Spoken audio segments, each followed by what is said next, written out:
ओम शांति। हम सभी बहुत भाग्यवान हैं जो हमें स्वयं भगवान से ईश्वरीय बुद्धि मिली है। हम सब जानते हैं कि संसार में सबसे ज्यादा महत्व मनुष्य की बुद्धि का ही है। यद्यपि मन की शक्ति सबसे बड़ी है, लेकिन मन की शक्ति को भी कंट्रोल करने वाली बुद्धि की शक्ति है। और हमें मिली है भगवान से सद्बुद्धि। और सद्बुद्धि कैसे मिली? ज्ञान के माध्यम से हमें श्रेष्ठ ज्ञान मिला, एक एक सुंदर अनमोल रतन मिला, वो हमारी बुद्धि में समाता गया।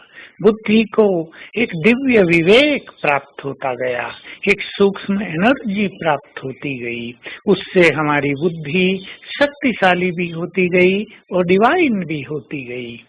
स्वीकार कर लें, मेरे पास ईश्वरीय बुद्धि है, दिव्य बुद्धि है। मेरे पास कलियुगी मनुष्यों जैसी बुद्धि नहीं। बुद्धि विभिन्न तरह की होती है। किसी की बुद्धि बहुत तीव्र, शार्प, पढ़ने लिखने में बहुत होशियार, लेकिन ये जरूरी नहीं कि वो व्यक्ति बहुत समझदार भी हो। उसकी बुद्धि बड़ी सूक्ष्म भी हो। किसी की बड़ी मोटी बुद्धि होती है, किसी की बहुत पवित्र बुद्धि होती है, किसी की बुद्धि बहुत स्वच्छ होती है, किसी की निर्मल होती है, सूक्ष्म होती है और सद्बुद्धि प्राप्त होती है। लेकिन इन सब में श्रेष्ठ है ईश्वरीय बुद्धि, दिव्य बुद्धि। हमें वो बुद्धि प्राप्त है। हम अपनी बुद्धि का इसी तरह प्रयोग करें। देख लें, हमारे विचार सद्विचार हैं। दूसरों के प्रति हमारे मन में कोई बुरी भावना, बुरी दृष्टि, क्रोध की फीलिंग तो नहीं है। ये ईश्वरीय बुद्धि का प्रमाण नहीं है। ईश्वरीय बुद्धि माना जिस बुद्धि में सदा ज्ञान रत्न घूमते रहे, जो ज्ञान में विचरण करती रहे, ज्ञान से ओतप्रोत रहे, ज्ञान का संपूर्ण प्रकाश जिस बुद्धि में समा गया हो, अज्ञान की जहाँ कोई भी जगह शेष न बची हो, ऐसी बुद्धि मन को सहज ही कंट्रोल कर लेती है, मन को एक अच्छी दिशा दे सकती है। यदि आप अपने मन को कंट्रोल नहीं कर पा रहे हैं, यदि आपका मन अननेसेसरीली आपकी इच्छा के विरुद्ध ही इधर उधर भटकता है, यदि आपका मन बहुत परेशान रहता है, यदि आपके मन में बेचैनी और अशांति रहती है, तो समझ लें आपके पास ईश्वरीय बुद्धि नहीं है। अब अपनी बुद्धि को डिवाइन करो, ज्ञान रत्नों से भरपूर करें।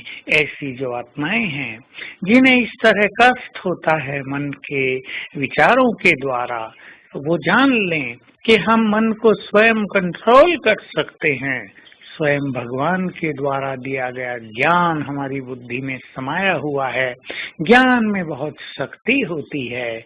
ज्ञान के द्वारा ही तो मनुष्य सब कुछ करता है, चाहे वो लौकिक ज्ञान हो, चाहे बिजनेस का ज्ञान हो, चाहे घर चलाने का ज्ञान ही क्यों न हो, चाहे भोजन बनाने का ज्ञान हो, लिखने का, कविता बनाने, गीत बनाने का, म्यूजिक का, ये सब ज्ञान ही तो है जिनके द्वारा मनुष्य अपने जीवन को संचालित कर रहा है।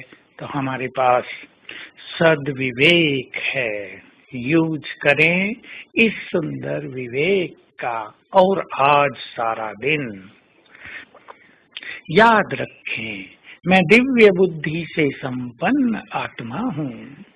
मुझे दिव्य बुद्धि भी प्राप्त है और दिव्य नेत्र भी प्राप्त है। इस नेत्र के द्वारा हम तीनों लोक को देख सकते हैं, अर्थात तीनों लोकों की सैर कर सकते हैं।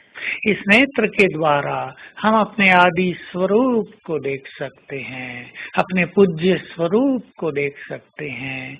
चारों युगों में हमारे क्या क्या हीरो पार्ट रहे, उन्हें देख सकते हैं। हम इस दिव्य नेत्र के द्वारा, दिव्य बुद्धि के द्वारा अपने संपूर्ण पार्ट्स को देख सकते हैं।